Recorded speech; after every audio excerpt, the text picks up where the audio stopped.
What's happening, guys? Dan here, DD Speed Shop. Today, we're going to talk cheap horsepower. As cheap as it gets. Cheap's a relative term. So, obviously, we're working on this boat of a 66 Biscayne, which has a straight six. Now, a lot of you guys who have been following the project have recommended, and I hear you, let's hot rod the straight six. I'm with you. I went down that road a while ago. It's expensive. It's very, very, very, very expensive. Hard to find parts at swap meets and all that sort of stuff used. It is what it is. So we're going a bit of a different route. Unfortunately, we're in the other garage with terrible lighting. Well, maybe it's good lighting. We're going to talk big block Chevys. So this just got dropped off. Now I paid 1,000 Canadian dollars for a 454 and a turbo 400 short shaft, which means it does have the bolt-in yoke. So I'll have to get a proper yoke for it and stuff like that. But I got this off kind of a guy I know who I trust, so it should be a good motor. We're gonna find out though. So this is like a generic 70s, maybe late 70s, early 80s, based on the fact it's orange, makes me think late 70s. Big block. It is emissions full of stuff, so we're talking low compression, probably got peanut port heads on it. It's not gonna have a whole lot of power, it's not gonna rev real high, it's gonna have a lot of torque, not a lot of horsepower, and it's gonna be all said and done by 4,500 RPM if we're lucky. So this is the route we're going to go. Now the way we're going to do it is twofold. Well, you guys can do twofold. I'm going to hop this thing up. You can just buy this motor and transmission the way it is and plug it in there. Don't even wash it off and you'll have yourself a big block, full-size car, and you'll do burnouts for days, have all the torque in the world, sound cool, the whole deal, and be economical. By the time you try and just buy an intake manifold and a set of headers for that small block or a straight six, I bet you'll be over $1,000. So this is the route I went. Also, I'm full-blown addicted to big block Chevys. Now,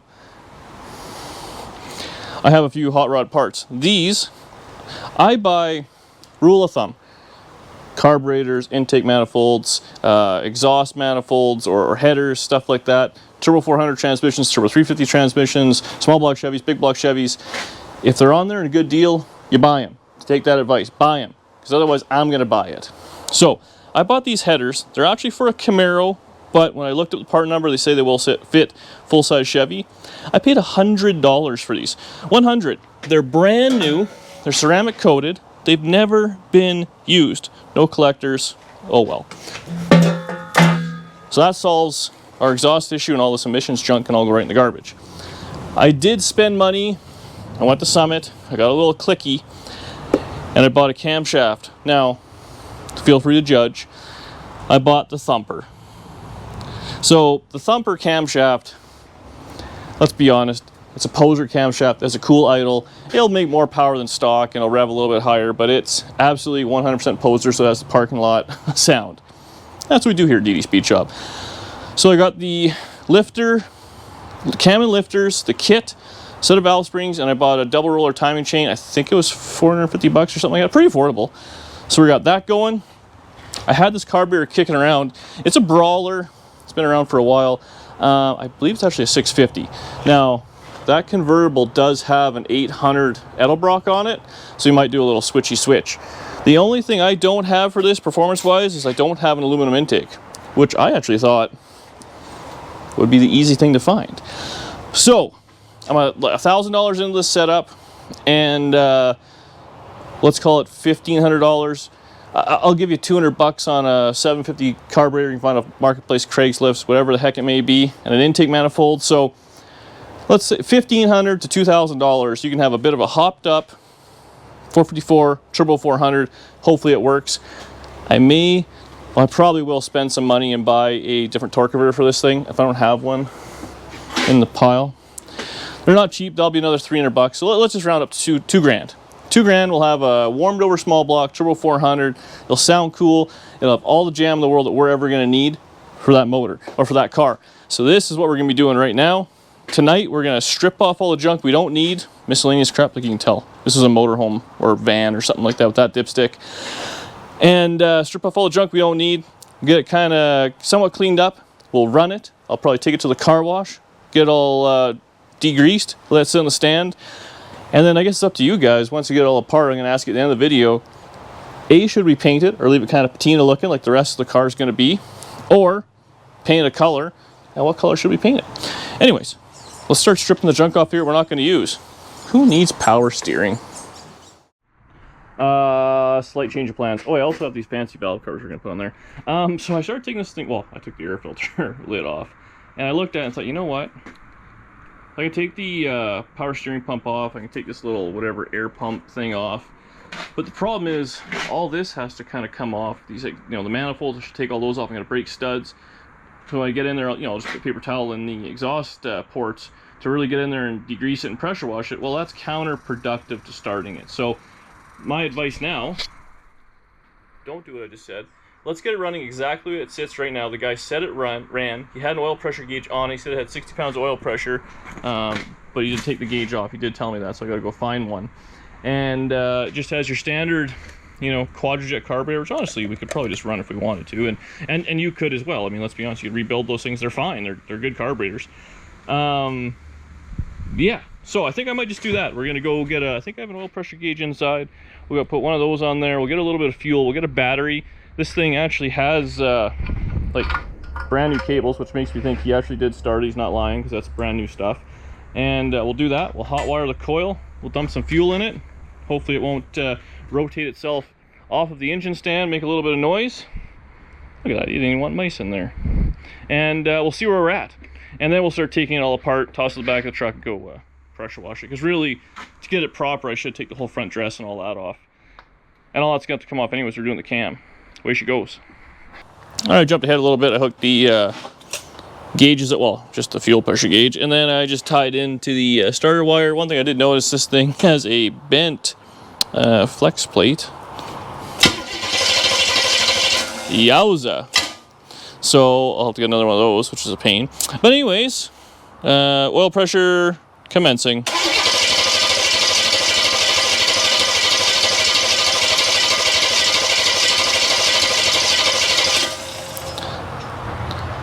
£50 on the crank, that's a win for me. So now all we got to do is we got to hook up the old Muromatic. It does have a coil wire, which is switched. So we'll coil wire up the coil on the distributor. Timing's probably fine. It actually smells a little bit like gas. There might be some in there, but we'll fill up the bowl with a little bit of fuel. And we'll fire the old girl up. I'm going to go ahead and double check everything here. Make sure this thing's not going to run away. I'm sure you guys all seen those videos and the whole motor just goes shrunk and it's bad. So we're going to try and avoid that. Then we'll strip her down.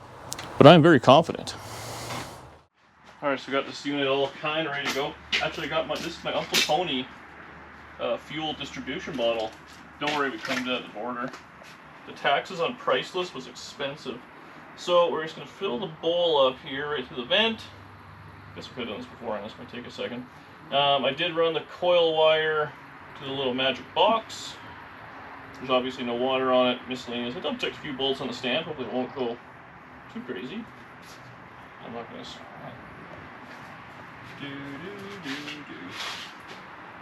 We've got to step back that far. It probably won't blow up. The guy told me it ran. I don't know why. People tell you a lot of things, though, I have about bought a few motors. motors that haven't been legit, but this one I did roll over. It does have oil pressure.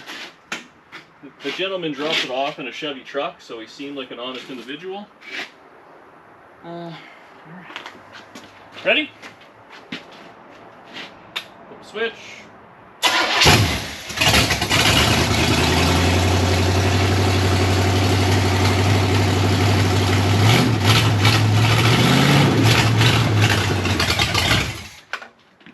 Well, that was easy. All right, good enough for me. So, disconnect everything, and I'm going to push it over there. I'll probably start stripping all the junk off, and then we'll have a bare block, and I'm just going to load it in the back of the truck. Actually, now Danny's home showing the camera, she had the truck. So I can load in the back of the truck and pressure wash it. We're going, well, we can go to the buggy bath tonight. We're open till midnight or something, 10 o'clock. Sounds like a fun evening. Maybe we'll do that. So I'll get jamming on this, close it all down, get it pressure washed. Be ready to go.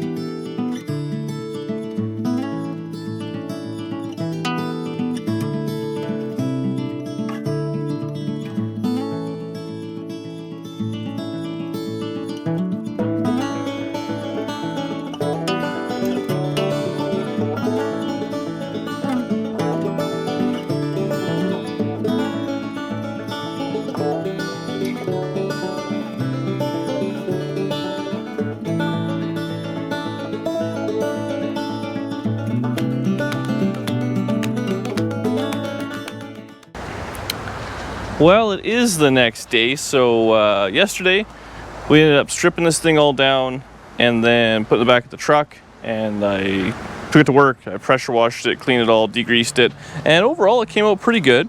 So just by looking at this thing, it obviously was always an orange block because there was no blue paint that kind of came through or nothing like that. I did run the numbers on it.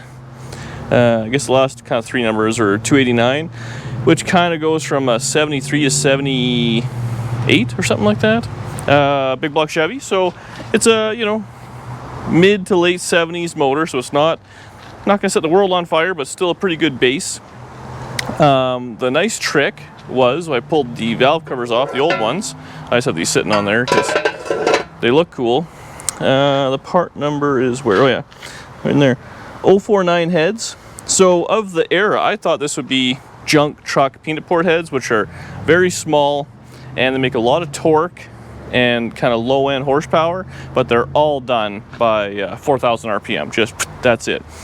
So these are a pretty decent head. I have a set of 799s, I think, which I thought maybe I'd put on, but at the end of the day, I think these 049s and 799s are relatively the same. These have a little bit bigger chamber, maybe drop compression a little bit, but not really a concern. I don't know if they came with it or if that's what someone's put on, but it's fine. Real clean up in here. It does have, looks like 3/8 push rods, which I think is pretty good. I think the peanut port ones were 5/16 maybe. The one, a little bit of junk there, that's where the PCV valve was on the old valve cover, so we're pretty minty on that. Both sides look the same, so we're going to chalk that up as a pretty significant win. Looks clean and good to me. Doesn't look like it's been messed with. So anyway, here are my thoughts now. I put on the headers, I put on the valve covers. I didn't manage to find an aluminum intake yet. I do have a Wantat up. I'm hoping for the best, and I got my nice little carburetor on there and the rest of the junk on it. I kind of want it to look just like this in the car. So you guys can let me know how dumb I am. Obviously the intake has to come off, the whole front dress is going to have to come off when we're doing the cam change. So we're going to do all that. So we still have lots of time before we have to decide if we're going to paint it for sure or not. But in my experience, you have to clean it so good and get it prepped and get it primed, do all some screwing around, then you paint it. The second you get oil and gas and all that on it, the paint just falls right off, which I hate. This, I think, will just kind of suit the patina of the car. So that's what we're going to do. So it's going to sit like this for a little bit. I want to find an intake manifold. I'm going to do a little bit of metal work on the car. Maybe we'll bounce back and forth. I'm not really too sure. If you guys really want to see me tear the motor right away, let me know in the comments. And try and convince me to paint this thing, because otherwise, I think it's staying like this. But there you go. So, you know, budget build. We're going to try and do a budget anyways. Everything's been off Facebook Marketplace or stuff I've kind of had. We'll put it all together. Other than the camshafts, the only thing I've bought new, and that's the plan, other than maybe a torque converter. So we should have this thing together in the next week or so, I'm thinking, depending on how the metal work goes. But I'm feeling motivated to work on that car again. So push this back in the garage, end the video. Thanks for watching. Comment below. Let me know what you think. Budget horsepower. You really can't beat a big block Chevy. Convince me, but you won't.